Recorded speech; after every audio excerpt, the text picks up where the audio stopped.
nkora ibishoboka byose usohoka umvire Hani yako baba. wigirisha nawe ukimanza imbere ya so ngenda gashuge unyaganya kanyanyanya Bale bora kuvutia pumzi. abantu bo mu gisagara ngo mwana je nakamarayika nakamarayika maraya mwayihinduwemwo marayika Wewe utaongea mwisho utanyamaza.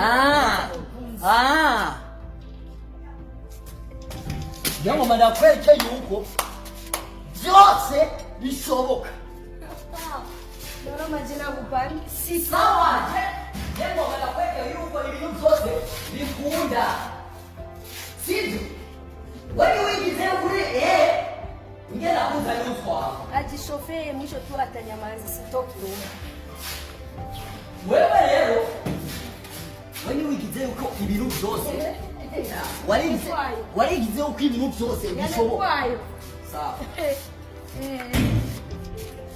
Jewe umandabe yuko wewe ufunge mtu anaenda bafungwa sitoki hapa cha kwa sawa sitoki. Torupwa. Nini? Utwa. Daingia au kufungwa nyingine. Sawa. Daingia. Ndio kunyoa tumesikilizana tumeongea. Hatukuviongea. Sawa sawa. Hareje ngoma ndawe jewe na wewe. Wakoli wundi. Ndugu yangu kaenda utamjengeka hapa kizima na ufanye. Jewe masoma timatike matikale.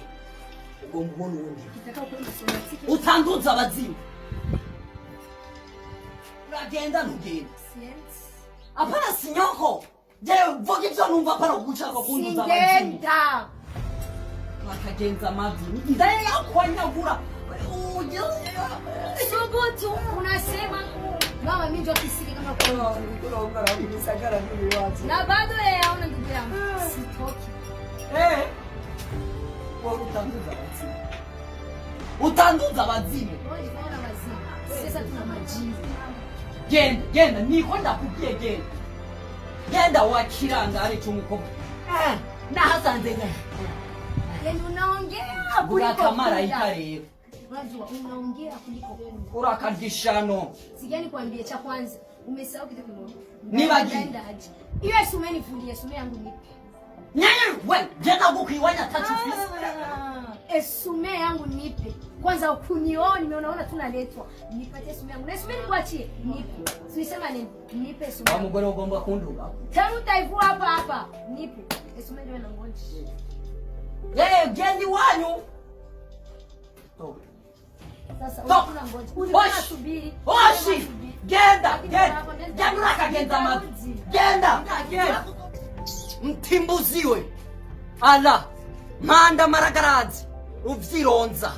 FC Barcelona. Turayo kuzoronka undi beje nkaje. Boga.